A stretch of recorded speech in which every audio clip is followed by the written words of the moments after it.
Hey everybody, welcome to Module 6. We're going to be looking at propaganda and media messages, and there's two things that I want you to do for this particular module. The first assignment is going to be to create an infographic. So an infographic is a way to take data and information and put it together visually to tell a story.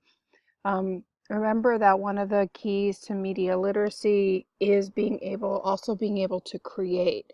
So in the last module, you guys were looking at student voice and creation of things that students did. So this is going to be your opportunity to create something around media literacy in a topic that's very important to understand, particularly when you're working with youth, and the idea of what happens.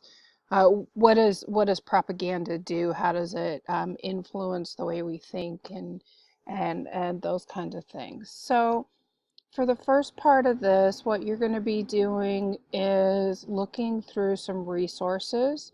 So I've got this video here that I'd like you to start with. And then I have a list of other resources that I would like you to explore. Please note that this is not an exhaustive source of information. There's tons of stuff out there. I just kind of started the curation process for you. I started bringing those items together to help you start focusing some on the idea of what propaganda is, what are the techniques that are used in propaganda, what are the types of media and those kinds of things that that make up this idea of propaganda. I want you to actually, find some more resources, specifically things that are related to youth or youth media. So when you go, after you kind of get a sense of propaganda, do some searching and find some other resources. Then what you're going to do is you're going to create an infographic, but the next step is you're going to review here. So the first thing is creating the infographic. So I have a review here. What is an infographic? It's a Google Doc, and it has information on what an infographic is, some information on some videos and different things on infographics that can be very helpful. This site right here, Infographics as Creative Assessment, oops, sorry about that, let me go back, is amazing. And what's really great about her site is that it has a whole bunch of examples of infographics. Not only examples, but what it is and different kinds of pieces of information. Looks like my internet has gotten really slow for some reason. There's a lot more to this page. Let me pause for a sec. Okay, so my internet has caught up now. So here's more of what's on this page. So you'll see here all these different examples of infographics. So if you're not quite sure what it is, go ahead and take a look at examples here. Also on this side, there are things about Creative Commons. That's a great place to get pictures if you need to. Flickr, also, what images, and then color plays a big thing. So not only are we looking at and reading about propaganda, you're going to be not necessarily making propaganda, but kind of, because I want you to think about how you're going to tell the story to get people to understand propaganda. Part of media literacy education is really understanding all those fine points. Doesn't mean that advertisers are gonna stop making propaganda, but maybe you won't be so influenced by it. So you have to understand what's going on in order to address some of those things. All right, so let me go back to this. So that was here, that document. And then I have here a list of tools. There's 3 tools that I've listed. There are more that are out there. Google Draw is a tool you can use to make an infographic.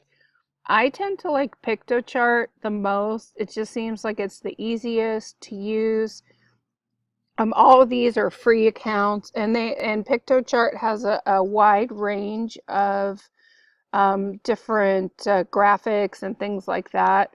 There's a tutorials listed here. There's a tutorial here for lynda.com, which is one of the tutorials you have sets you have available to you for CSUCI. There's easily, and there's also resources here and another lynda.com tutorial. And then there is Canva. A lot of people tend to like Canva as well. And there's tutorials here. So use that. I'm going to also have a time next week when we can get together online and I can walk you through any of the tools if you have questions about that. So I'm going to pop back over to the assignment.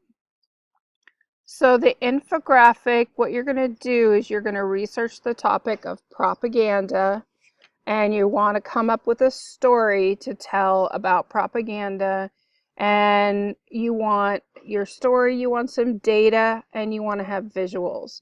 So your data is going to be things like how much or how many or percentage. In one of our other videos, I think they talked about how much media exposure kids have today, things like that. So those are the kinds of numbers that would probably be easy to use. And other numbers would be dollars of advertising, how much the advertising makes. Those would be things that you could use in your infographic. You want to determine your audience. So who is the audience for this infographic? Is it going to be young kids?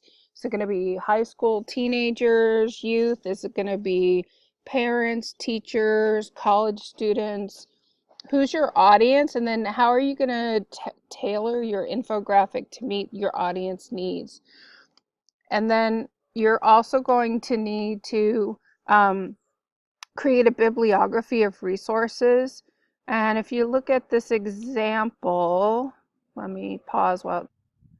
All right, so if we look at this example here, you'll see where it says sources and it just has a list of the websites that they used. That's fine for your infographic. Okay, so you're just going to list your sources. That's totally fine. You're going to do an official bibliography in the narrative portion. But let me just make sure that you understand that anything is fine. You do need to at least, at minimum, include a general definition of propaganda and a summary of the different techniques. And then if you want to, you can highlight some of those techniques with examples. That, again, depends on the story that you want to tell. But everybody's infographic needs to have a general definition of propaganda and a summary of those different techniques. All right, the next thing that you do, the next piece of this, is to write a reflective paper to document your learning and your reflection. So here's the link to the rubric, what I'm looking for in terms of your writing and grammar and all that stuff.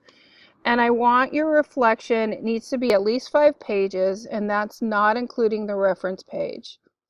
And what you want to address is what is propaganda and why is it important to media literacy? What are the main propaganda techniques used? What are the main types of propaganda used? What are some examples and types and techniques? Be specific.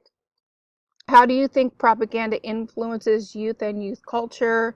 Is it important to teach about propaganda and any other thoughts or ideas that you have? And then you're going to need a reference page. And depending on which style you want to use, you need to either use the MLA or APA style guide. I've created a template for you if you want to use that to get started. And what you'll do is just click and make a copy. And then you're going to make sure that you change this title up here to include your name. You're going to also, oh, I need to fix this. This is going to go away. So I need to fix this.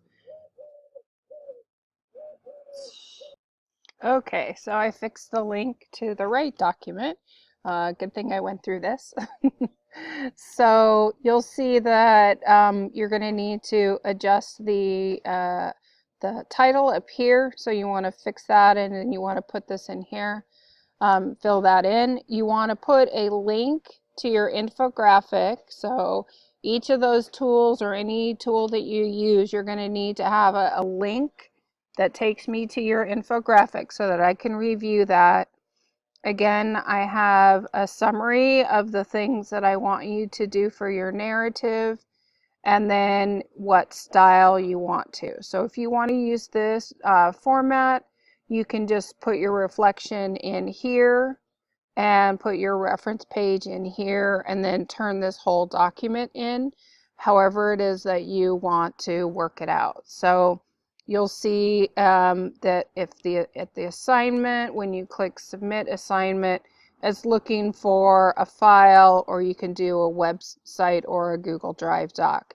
If you use Google Drive or you put your Google file in here, your share link, please make sure that you're set for editing or commenting, not just view, so that I can put comments into your reflection. So for this assignment, it's worth 50 points because you're doing two things. You're posting or you're creating an infographic, and you're writing a reflection, and I need links to both. If you use that Google Doc, you can put it all in that one if you want, however you want to do it, okay? But I need you to submit here two things. So those two things need to be together. All right, then the next page, let me see if I can get down there. My video is in the way a little bit. Next, there we go. And I'll leave. I'm sorry, the internet's a little slow today. But the next page, I just want you to click on this and click reply, and then post a link to your infographic here. You don't need to write anything specific or anything. I just want to have links because I want everybody to be able to see each other's infographics and see what they came up with. So that's it for Module 6. You've got 2 weeks to work on this. And again, I'll have an opportunity for us to meet online to go over any of the tools, or if you have any questions about this particular project. So I hope that you enjoy it, and I really look forward to the work that you guys will do. This has been an amazing class so far, and I've just loved everything that you guys have done. So thanks very much, and I'll talk to you soon.